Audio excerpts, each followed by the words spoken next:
말씀 봅시다. 스바냐 2장 8절에서 15절까지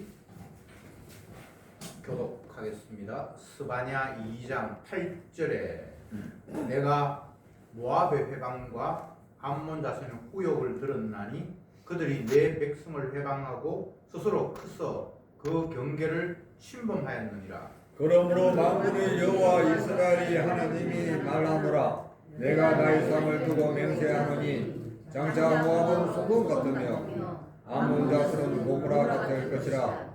찔레가 나며 소금 구덩이가 되어 영원히 흠모하리니 나의 빚진 백성이 그들을 노락하며 나의 영은 국민이 그것을 기업으로 얻을 것이라.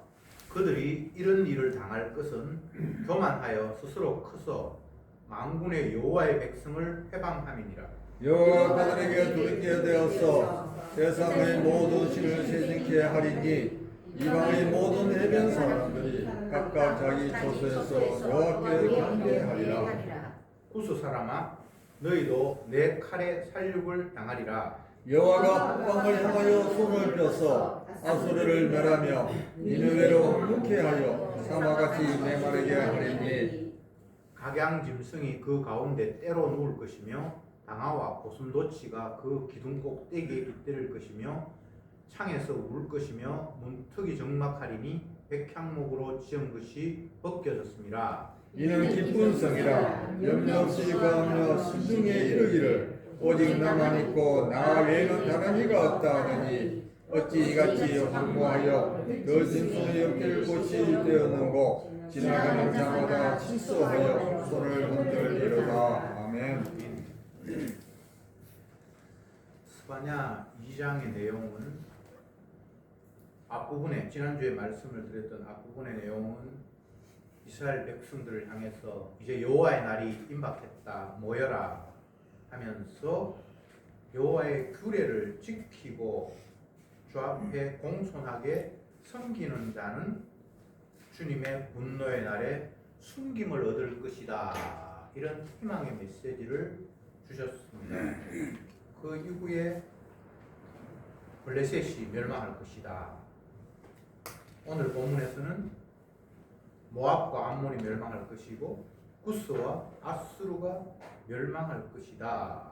이런 내용을 기록하고 있습니다. 2장의 내용을 지난 주간에 드렸던 말씀대로 하면 이스라엘 백성도 심판의 날, 임박한 날에 진멸해요. 예루살렘을 하나님께서 쓸어버리겠다고 했었고 하나님을 숨기지 않는 수치를 모르는 백성들을 향해서 하나님께서 다 진멸하겠다라고 말씀을 하셨는데 그 가운데 주신 말씀이 여호와의 말씀을 지키고 공손히 주님 앞에 섬기는 자는 그 분노 가운데 숨김을 얻을 것이다. 이렇게 말씀을 하셨죠. 그런데 그 외에 블레셋뿐만 아니라 오늘 본문에 나타난 모압, 암몬, 구스, 아수르 이들을 하나님이 진멸해 버리겠다라고 말씀하시면서 이들에게는 여호와의 분노에서 숨김을 당하는 그런 내용이 없어요. 유다에게만 그런 말씀을 하셨습니다. 그런데 여기에 2장에서 먼저 수치를 모르는 유다의 백성들아 내가 너희를 진멸할 것이다 라고 얘기해 놓고는 그런데 그 가운데에서 공손히 주님을 섬기고 겸손하게 주님 앞에 나오는 자는 그 분노 가운데 숨김을 얻는다 이렇게 얘기를 했잖아요. 그러니까 이스라엘 가운데에서 공손해서 주님을 섬기는 자가 있어서 분노에서 숨김을 얻는 건 아니고 겸손한 자, 여호와를 섬기는 자는 장차 오실 예수님이 그런 분이에요. 그러니까 예수님의 그 행위가 분노에서 숨김을 얻을 수 있는 유일한 근거가 되는데 택한 백성, 하나님께서 선택한 자에게는 주님의 의가 그에게 덧입혀져서 심판 가운데서 숨김을 얻는 그런 일이 발생한다라는 말씀을 본문이 기록하고 있는 내용입니다. 그런데 이방 나라. 블레셋, 이거 지난주에 했습니다. 그리고 오늘 모압, 암몬, 구스, 아수르. 이걸 보면 블레셋은 이스라엘 땅을 중심으로 하면 서쪽에 있고, 모압, 암몬은 동쪽에 있고, 구스는 남쪽에 있고, 아수르는 북쪽에 있고, 이스라엘 땅을 향해서 하나님께서 수치를 모르는 너희들에게 심판할 것이다. 단 주님의 말씀을 겸손히 따르는 자에게는 그 심판 가운데서 숨김을 얻을 것이다. 이렇게 말씀하고 난 이후에 나머지 이방 나라, 동쪽에 블레셋, 서쪽에 블레셋, 이 동쪽에 모압, 암몬, 그리고 북쪽에 남쪽에 구스, 저 북쪽에 아수르, 동서남북 다 멸망한다. 이렇게 이야기를 하고 있습니다. 이게 스바냐뿐만 아니고 이사야, 에레미야, 에스겔 다 그런 이야기를 똑같이 반복하고 있어요. 선지자들의 하나님으로부터 받은 말씀의 내용은 패턴이 다 똑같아요. 분량이 많고 적고의 차이가 있을 뿐, 스바냐가 3장밖에 안 되는데 이게 이사야 66장하고 패턴이 똑같아요. 하나님 말씀이 떨어지면 자기 백성에게 너희들 하나님 말씀에 불순종했지 심판받을 거야. 그 이야기가 첫 번째 있고, 근데 그 심판 가운데서 구원이라는 내용이 그게 또 삽입되어 있습니다. 남은 자는 내가 건지겠다 이런 표현도 있고, 스바냐 같은 경우에는 여호와의 규례를 지키고 겸손하게 나온 자는 그 분노 가운데서 숨김을 얻는다 이런 표현이 있고, 모든 선지서가 똑같습니다. 심판 가운데서 구원, 그렇게 말해놓고는 나머지 이방인 나라들은 다 진멸. 이게 하나님의 말씀입니다. 이걸 오늘날 식으로 이야기해 봅시다. 이 세상은 다 심판받는다. 왜? 하나님의 말씀에 따라서 순종해야만 복을 받는데 순종하는 인간이 없다. 모든 사람이 죄를 범하였다. 그래서 하나님의 영광으로부터 너희들은 멀어졌다. 의인은 없나니 하나도 없다.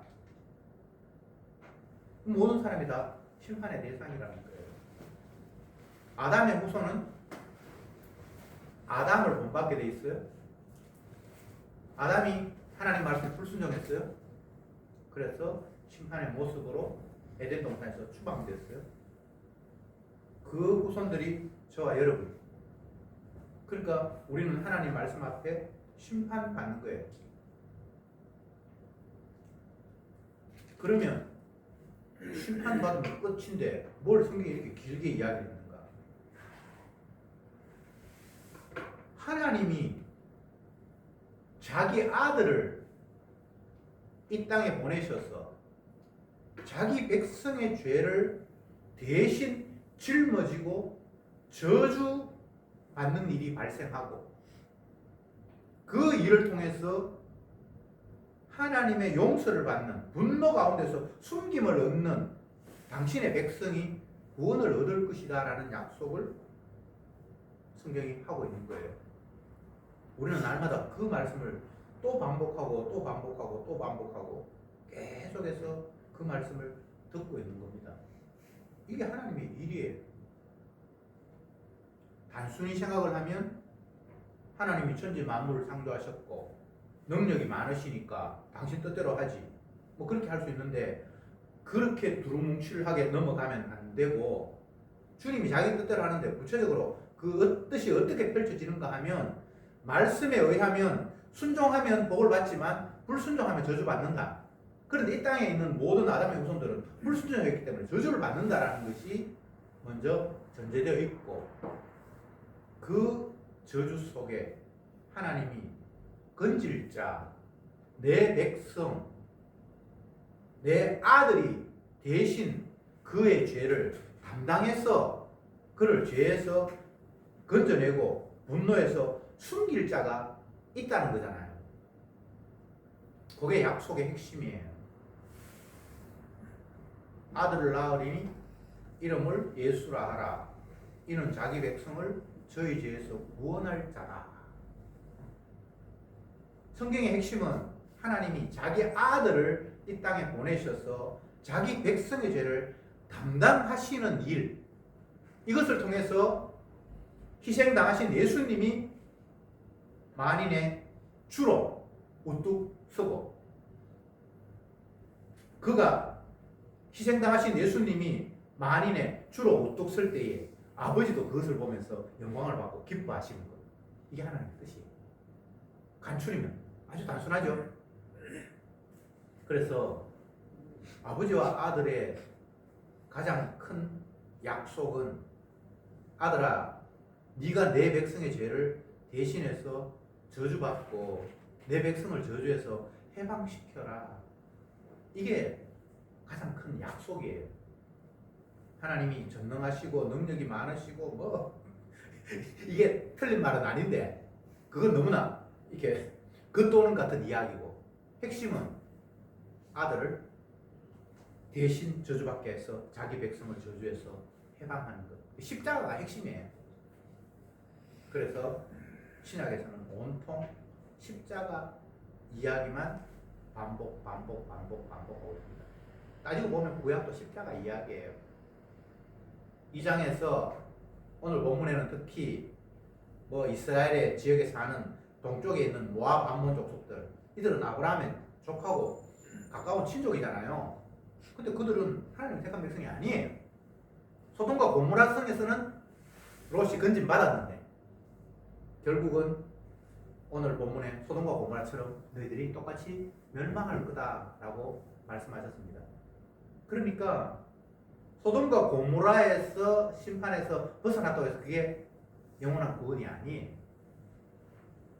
이 세상 사람들의 모습을 보면 나름대로 진노에서 벗어났다, 그 전쟁 가운데서 공교롭게 피해서 살아남았다, 그런 이야기를 하면서 다행이다, 그걸 다른 식으로 표현하면 구원받았다, 뭐 이런 식의 해석을 충분히 할 수 있겠죠. 그 어려운 IMF 시대에 살아남았다, 다른 기업 다 망했는데 윗집도 망하고 뒷집도 망하고 저 가게도 문 닫고 이 가게도 맞는데 우리는 근근히 버텨남았다, 마치 이것을 구원인 것처럼 이해하고 있는데, 소돔과 고모라 성에서 구원받은 롯이, 그리고 그 후손 모압과 암몬이 나중에 결국 소돔과 고모라 꼴이 난다. 그 외에 뭐 아수르, 구스, 뭐 주변에 있는 모든 나라들 다 멸망한다. 이걸 간추리면 세상 전체는 하나님의 진노를 받는다. 이렇게 정리하는 게 정확하죠. 구원이라는 것은 멸망과 진노가 전제되어야만 거기에 구원이라는 게 의미가 생겨요. 멸망도 없는데, 멸망이 전제되지 않았는데 구원을 얻었다, 이건 구원이 제대로 성립이 될 수가 없는 거예요.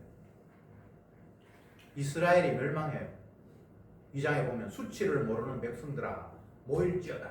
그 앞에 1장에서는 예루살렘이 멸망을 하고 모든 거민들이 멸절할 것이라고 이야기를 했어요. 왜? 하나님 말씀에 불순종했으니까. 하나님 말씀에 순종하는 인간이 없어요. 그러면 왜 그 멸망 가운데서 잠깐 여호와 하나님을 섬기고 겸손하게 순종하는 자는 그 진노 가운데서 숨김을 얻을 거야. 이 말을 왜 하는데요? 그냥 멸망했으면 죄인이면 멸망하면 끝나는데, 근데 이런 일이 일어난다는 거예요. 다시 말씀드리지만 멸망이 전제되지 않은데 구원이라는 것은 있을 수가 없어요. 이 세상은 주님이 진노하셔서 불로 다 태워버릴 공간이에요. 요한계시록뿐만 아니라 많은 성경에서 하나님께서 말씀을 하셨죠. 창세기에도 이미 진노를 말씀하셨어요. 소돔과 고모라 이전에 노아 홍수 시대는 창세기 이야기잖아요. 물론 뭐 소돔과 고모라도 창세기 이야기지만 그때부터 이미 세상이 심판받을 거라고 힌트를 줬죠. 그 가운데 노아의 방주가 있고 롯의 가족의 주님께서 건져냄이 있고, 그리고 여기에 모든 힌트가 다 담겨 있어요. 심판 가운데서의 구원. 다 진노받는데 노아 홍수 시대에 비가 어느 지역에 몇 미리 내리고 어느 지역에 몇 미리 내리고 그런 구분이 없어요. 그냥 세상 전체가 잠길 만큼 비가 왔어요. 그러니까 육지에 사는 모든 숨 쉬는 것들은 다 그냥 숨 못 쉬고 다 죽어버렸어요. 이게 하나님의 심판이에요. 그런데 여기에 이상하게 방주가 하나님의 은혜 가운데서 마련되고 거기서 방주 안에 들어가서 산 사람이 있어요. 소돔과 고모라도 마찬가지죠. 소돔과 고모라가 세상 전체라고 하면 그냥 하나님 유황불이 어떤 건지 확실히는 모르겠는데 굳이 생각을 하면 화산이 막 폭발을 해가지고 뭐 그러니까 불이 땅에서 막 솟아오르고 요즘 부분적으로 지역으로 그런 데 있잖아요. 그냥 그렇게 생각하세요. 땅이 완전히 갈라져가지고 불이 확 올라가지고 그 온도가 너무 높아가지고 유황으로 완전히 다 덮어버리는 거예요. 근데 거기에 뭐 지가 공부 많이 했다고 살아남겠습니까? 재산이 많다고 그 뜨거운 불에 안 녹겠습니까? 없어요. 그 땅 안에는 다 몽땅 다 유황불로 다 타버렸어요.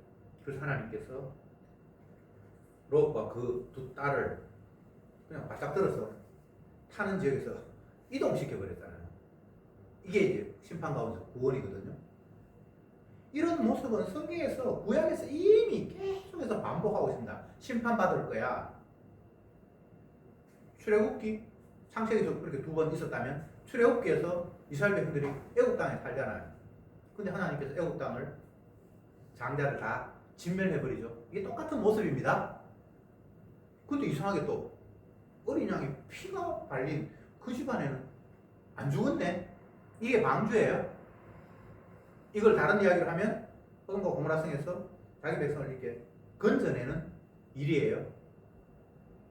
그래서 그게 성경을 보면 계속해서 어린 양의 희생이 먼저 거기에 투입됨으로 말미암아 진노에서 구원받는 일, 심판 가운데서 건진받는 일이 발생해요. 이게 성경의 이야기예요. 저와 여러분들 심판의 대상입니다. 소돔과 고모라 성이 예전에는 어떤 특정 지역에만 국한되었다면 마지막 날에는 주님이 만든 이 피조 세상 전체를 다 소돔과 고모라처럼 불로 태워버릴 거예요. 뭐 지하에 벙커를 마련하고 뭐 어떤 일을 해도 그게 해당 사항이 없어요. 하나님의 심판 앞에 피한다, 대응한다, 이건 있을 수 없는 일이에요. 주님이 바보입니까? 피해갈 사람을 피해가게 놔두게. 그러면 주님이 아니죠. 누구도 예외 없이 다 심판의 대상입니다. 그런데 희한하게 주님께서 건질 자가 있다라고 말씀을 하시니까요. 그러면 우리는 당장 나는 건진 받았으면 좋겠다 이런 생각을 하는데 그게 해당 사항이 있는 게 아니에요. 주님께서 자기 기뻐하신 자를 건져요. 인간들은 오늘 본문에서 멸망하는 이유들을 보면서 아수르, 모압 이런 자들은 스스로 커서 10절에 그들이 이런 일을 당할 것은 교만하여 스스로 커서 만군의 여호와의 백성을 해방하였습니다. 스스로 커서 이런 표현이 있죠. 8절에도 그런 표현이 나와 있습니다. 내가 모압의 해방과 암몬 자손들의 구역을 들으니 그들이 내 백성을 해방하고 스스로 커서 그 경계를 침범하였다. 스스로 지금 잘난 체 하는 거예요. 우리는 대단해. 저들보다는 내가 더 강해. 그러니까 그 경계를 침범했다는 것은 이스라엘 땅을 그들이 공격했다는 이야기고, 계속해서 인간들은 자기 잘난 체 하면서 교만에 빠질 수밖에 없어요. 그러니까 결국은 하나님께서 그들을 심판해 버리죠. 아수르는 어떤 모습입니까? 오직 나만 남았다. 나 외에 다른 것은 없다. 천상천하 유아도 없죠. 아수르가 주변의 모든 나라들 다 장악했을 때 지가 세상에 큰 제국을 이루었잖아요. 그러니까 이스라엘 얼마나 이게 깔보겠습니까? 이스라엘만 아수르가 멸망시킨 거 아니거든요. 그 당시 주변 나라가 다 아수르에게 점령당했어요. 그러니까 자기가 최고라고 생각하겠죠. 근데 주님께서 네가 내 백성을 손대 하면서 그들을 진멸해버리겠다라고 말씀하셨잖아요. 여러분 이렇게 생각하시면 됩니다. 저와 여러분들은 하나님의 말씀에 불순종했기 때문에 주님의 진노를 받을 수밖에 없어요. 앞 시간에 고린도전서 15장 말씀을 봤는데 거기에 바울이 이런 식으로 설명을 합니다. 첫째 아담은 산 영이 되었고 둘째 아담 예수님은 살려주는 영으로 이 땅에 오셨다. 산 영, 그건 죽음을 내포한 영이에요. 흙에서 살아나서 산 영이 됐는데 하나님께서 일부러 살려주셨죠. 가짜 생명입니다. 죽을 생명이에요. 살았지만 결국 죽는 거예요. 요한계시록에서 3장 1절입니까? 라오디게아 교회에 편지하면서 하신 이야기가 너희들이 살았다 하는 이름을 있으나 죽은 자로 봐. 히브리스에서 한 번 죽는 것은 하나님께서 정하신 바다. 그 이야기는 아담이 흙에서 살아났고 산영이 됐는데 그건 죽을 걸 내다보고 태어난 거예요. 그게 첫 번째 아담의 모습이에요. 그런데 두 번째 아담으로 오신 예수님은 살려주는 영이라고 했어요. 죽은 아담을 그 가운데 살릴 사람이 있어서 살려주는 영. 이걸 이제 구분을 하셔야 됩니다. 그러니까 저와 여러분들은 다 죽을 자예요. 살았다 하는 이름은 있으나 죽은 자예요. 한 번 죽는 것이 하나님이 정해놨으니까. 억울하게 생각하지 마세요. 원래 그런 목적으로 하나님께서 우리를 두셨어요. 이 땅의 인간들은 진짜 하나님이 기뻐하시는 인간, 예수를 보여주기 위해서 그림자로 가짜 인간으로 지금 만들어진 거예요. 그림자라는 것은 실체를 보여주기 위해서 임시적으로 존재하는 거예요. 그 실체가 완전히 등장하면 그림자는 이제 별로 필요가 없어요. 제가 그 터키에 가서 식당에 갔는데 첫날 먹은 음식 가운데 이제 터키 전통 음식인 케밥을 먹으러 이제 갔어요. 그랬는데 그 케밥이 여러분도 못 먹어보신 분은 알겠지만 케밥은 이런 항아리 같은데 그런데 그 고기류를 담고 뭐 곡식도 집어넣고 해가지고 그 물은 전혀 없고 넣어서 막 불로 끓여서 익히는 그런 음식이 케밥 요리 방법이라고 해요. 그랬는데 이제 식당에 가니까 그 우리가 외국에서 왔으니까 그 사람들이 그 안에 있는 그를 먹기 위해서 이 그릇을 깨라고 그러더라고요. 항아리 같은 그 안에 이제 음식이 담겨 있으니까. 그래서 내가 그 사람이 주는 망치로도 툭툭 때리니까 안 깨져. 아니 세게 때려. 그러니까 세게 때리니까 이게 탁 깨지더라고. 그래서 그 음식물을 끄집어내가지고 이거 먹는 거라고. 그렇게 제가 먹었는데 제가 이 본문을 보면서 갑자기 이제 그 케밥이 생각이 났어요.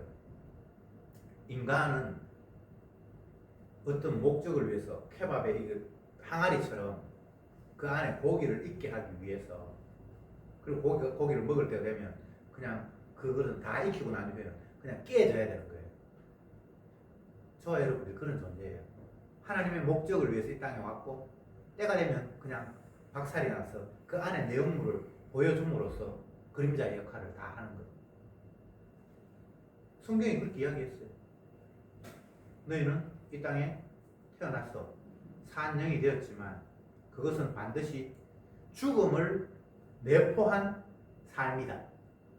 영생이 아니에요. 착각하지 마세요. 한 번 죽는 건 하나님 정하신 바라니까.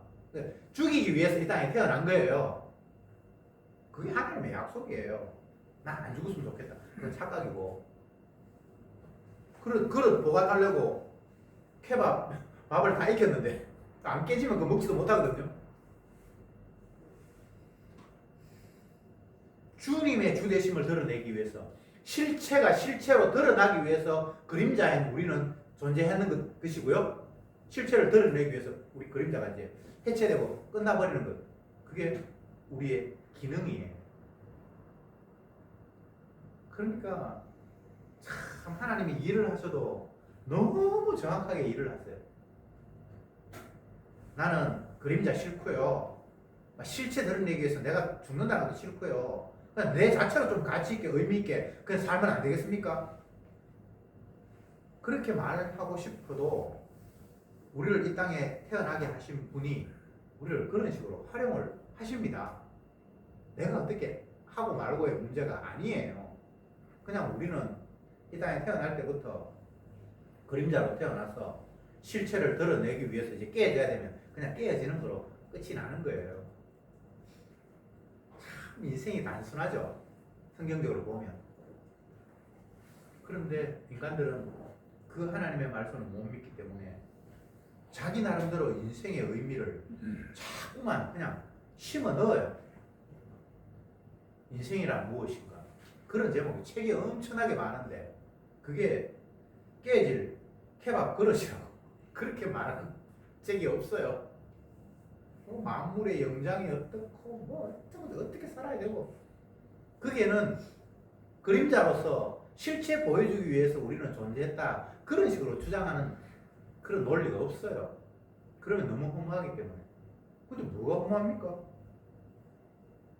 토기장이가 흙으로 그릇을 빚는데 토기장이가 원하는 그릇을 빚는 거잖아요. 저와 여러분들은 그렇게 흙으로 빚어진 존재이고 그 주님이 그 목적을 위해서 목적을 다하면 우리를 깨트리고 한 번 죽는 건 하나님 정하신 바라.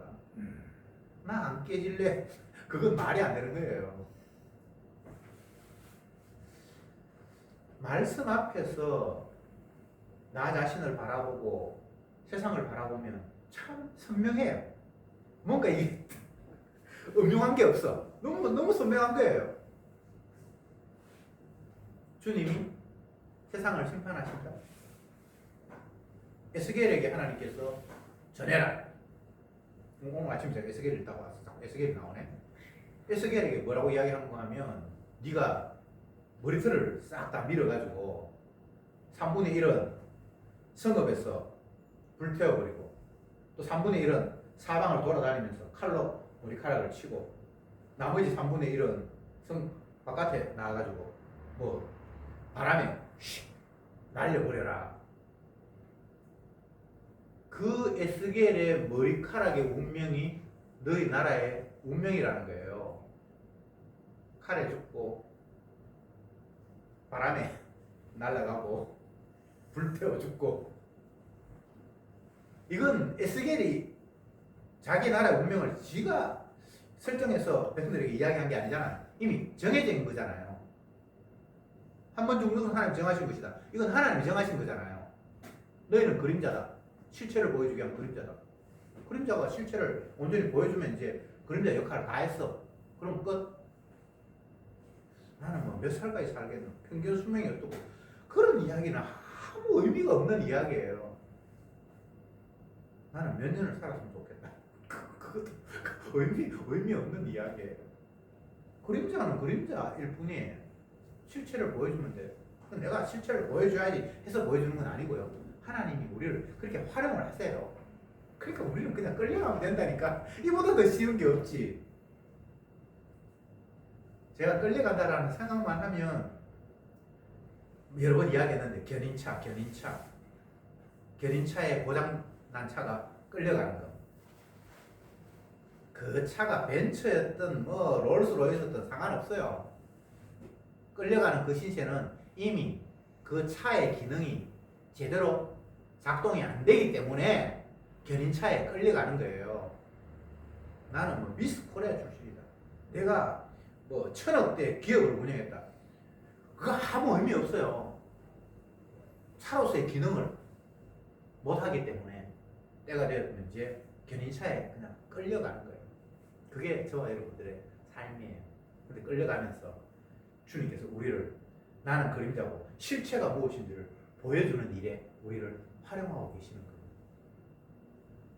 끌려가는 일은 내 의지와 상관이 없습니다. 주님이 활용을 잘 하고 계십니다.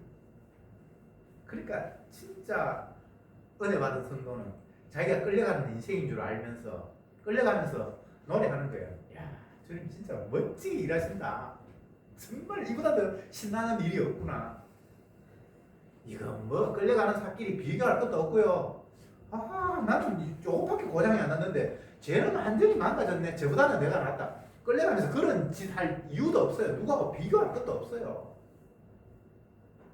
신문 읽으면 아니면 뭐 컴퓨터 켜면 막 유튜브로 맨날 올라오는 게 있잖아요. 그런 거 보면 뭐 연예인 어쩌고 저쩌고 뭐 집이 얼마인데 이번에 올라가 어떻고 뭐 오만 이야기가 다 나와요. 근데 주님의 말씀에서는 너희들은 그림자다. 그리고 한번 죽는 거는 내가 정해놨다. 실체 보여주기 위해서 그림자로 너희들은 살아간다. 이 한마디를 딱 적용시켜버리면 그림자들끼리 비교할 이유가 없어요. 너가 아들, 우리 아들, 뭐 큰아들하고 딸하고 뭐 비교하고 뭐 고장난 차예요. 그냥 끌려가는 거예요. 그림자예요. 실체가 따로 있어요. 실체가 중요하지 그림자가 중요하겠습니까? 성경은 끝없이 그 이야기를 하고 또 하고 또 하고 또 하고 다음 주 본문도 그 이야기, 그 다음 주 본문도 성경은 온통 그 이야기예요. 그런데 우리는 하나님의 말씀과 다른 식으로 나를 규정하고 세상을 해석하는 이런 못된 버릇을 가졌어요. 그렇지는 않을 거야. 아이고 내가 그렇게 가치 없는 인간은 아닐 거야. 안 믿는 사람들이 하면 가치 없지만 그래도 내가 예수님을 믿었는데 그 사람보다 내가 더 가치 있겠지. 성경은 그렇게 말하지 않았습니다. 구약 역사 속에 나타난 이스라엘은 구원받기 위한 백성이 아니에요. 하나님의 말씀이 어떻게 증거되고 얼마나 실제적으로 드러나는지를 보여주기 위한 샘플로 뽑은 이스라엘이에요. 그들은 구원받기 위한 이스라엘이 아닙니다. 구약 역사에 나타난 이스라엘은 세상이 어떻게 하나님 말씀대로 되어가는지를 한번 봐 하면서 어떤 사람을 뽑아서 하나님 말씀을 줬는데 말씀 순종하지 못하니까 말씀 순종 못했지 내가 멸망시킬 거야. 그런 샘플이라고요. 역사에 나타난 이스라엘은. 근데 물론 신약에서 하나님께서 구원 얻기 위한 이스라엘은 다른 이스라엘이에요. 그 멸망 가운데서 하나님의 백성이라고 자기 아들을 대신 희생시켜서 건지는 하나님의 택한 백성이 따로 있어요. 그걸 영적 이스라엘이라고 해요. 이거는 혈통이나 육적이나 이런 관계하고 상관없어요. 구약의 역사 속에서도 이미 이스라엘이 아닌 이스라엘에 편입되어서 구원하는 그런 모습, 뭐 기생 라합이나 뭐 이런 모습 있잖아요. 그런 것처럼 주님이 택한 백성은 따로 있어요. 그래서 국가 이스라엘을 주님의 택한 이스라엘을 그렇게 생각하면 성경이 해석이 안 됩니다. 예. 오늘날도 마찬가지입니다. 교회 나온다고 해서 다 이스라엘이 아니에요. 교회 가운데 알고 족정이 있는데 제가 하는 이야기가 아니고 성경에 나오잖아요. 성령 충만 받은 예루살렘 교회 안에서 아나니아와 삽비라 같은 그런 아나니아 삽비라 맞습니까? 헌금 속인 거? 네, 제가 이거 요즘 머리가 왔다 갔다 합니다. 다 되는 것 같아요. 성령 충만이 받은 그들에게 성령을 흉내내는, 성령 받았다고 막 흉내내는 남들이 다 막 있는 거 없는 거 다 갖다 내니까 나도 내야 될 것 같아. 왕따 되기는 싫으니까. 그래서 흉내내잖아요. 근데 이 성령이 속습니까? 교회 안에 알고 족정이겠다니까? 이게 주님께서 이렇게 이야기하신 이유는 이 세상 그 어떤 공간도 하나님의 백성이고 순수한 이스라엘이라는 그런 것들을 여러분들이 꿈꾸지 말라는 거예요. 두 사람이 잠을 자고 있는데 한 사람은 데려가면 자고 한 사람은 버려두면 잡는다. 아마 두 사람이 잠을 자니까 아마 가족인 것 같아. 정확하게 모르겠지만 두 사람이 밭을 갈고 있는데 한 사람은 들려 올려고 한 사람은 버려간다. 이게 인간이 지어낸 게 아니고 주님의 말씀이잖아요. 우리는 아이고 막 가족은 한 묶음으로 세트를 했으면 좋겠다.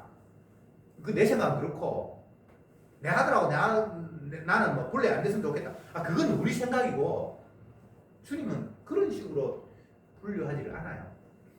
택한 백성인가 아닌가? 그것은 이미 아담이 아들을 낳았는데 큰 아들은 가인이고 작은 아들은 아벨인데 하나님이 그를 싹 갈라고 그래요. 아브라함이 아니다 이삭이 쌍둥이를 낳았는데 한 놈은 아니고 한 놈은 하나님 백성이에요. 이 성경의 이야기잖아요. 근데 왜 자꾸 우리는 그것과 다른 어떤 뭔가를 자꾸 그림 속에 머릿속에 그리려고 합니까? 심지어 예수님이 이렇게 이야기했습니다. 누가 내 형제면 누가 내 자매냐? 내 아버지 뜻대로 하는 자가 내 형제고 자매다. 가족 자체를 네가 생각해서는 그런 식으로 가족을 이해하지 말라는 거예요. 참 무서운 이야기죠.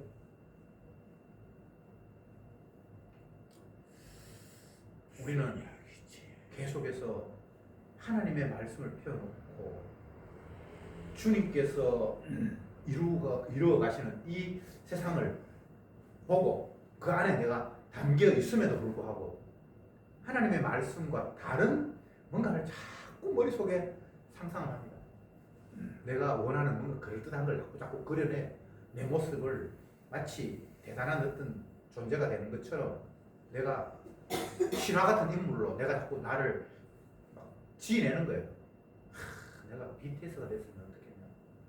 어디 가도 막 환영받고 계속해서 하나님이 원하시는 그 모습, 주님이 다스리시는 그림자의 인생, 기능을 다하면 케밥 그릇처럼 그릇이 깨져야 되는 그런 인생으로 주님이 우리를 말씀하셨는데 우리는 그것과 다른 뭔가를 자꾸만 그려내고 있어요.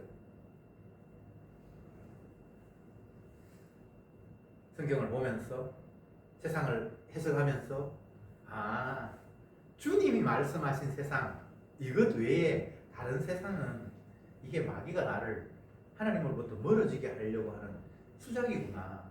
그렇게 딱 정리하시면 틀림이 없습니다. 다른 세상 없어요.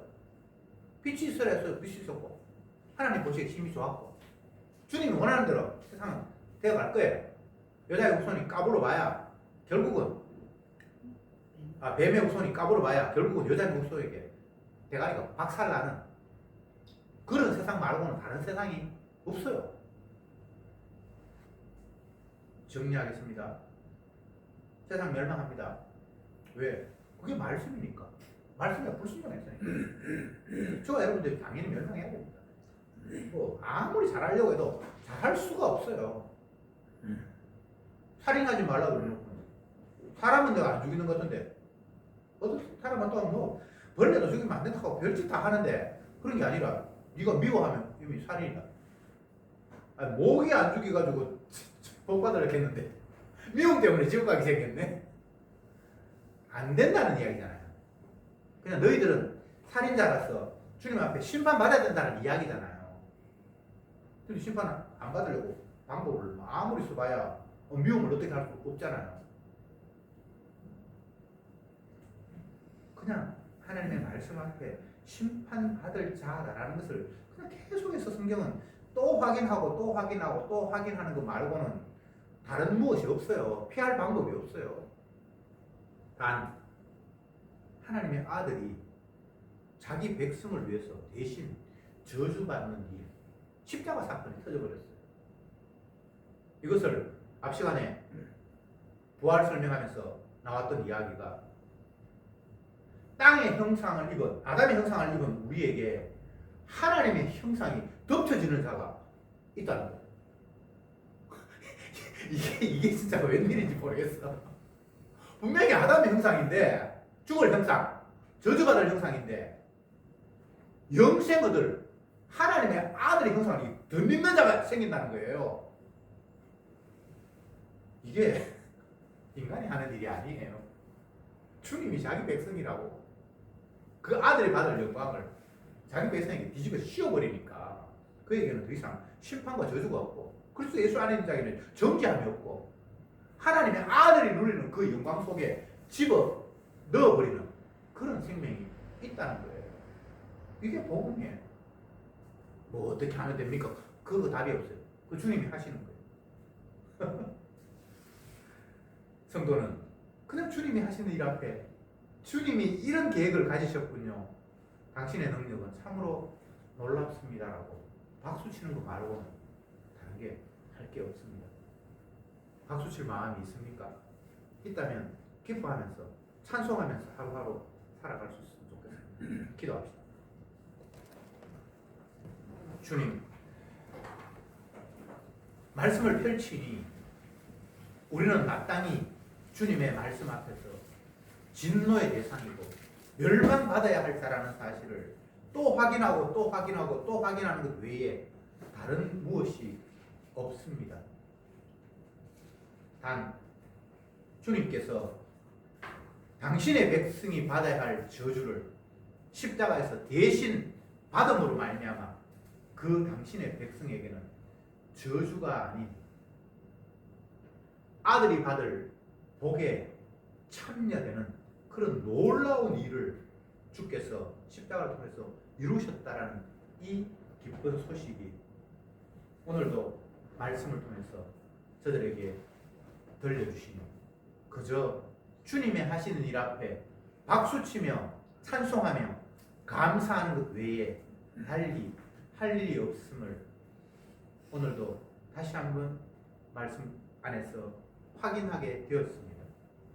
주여, 사나 죽으나 주의 것으로 그리고 그림자로서 실체를 드러내는 자로 이 땅에 저들을 부르셨사오니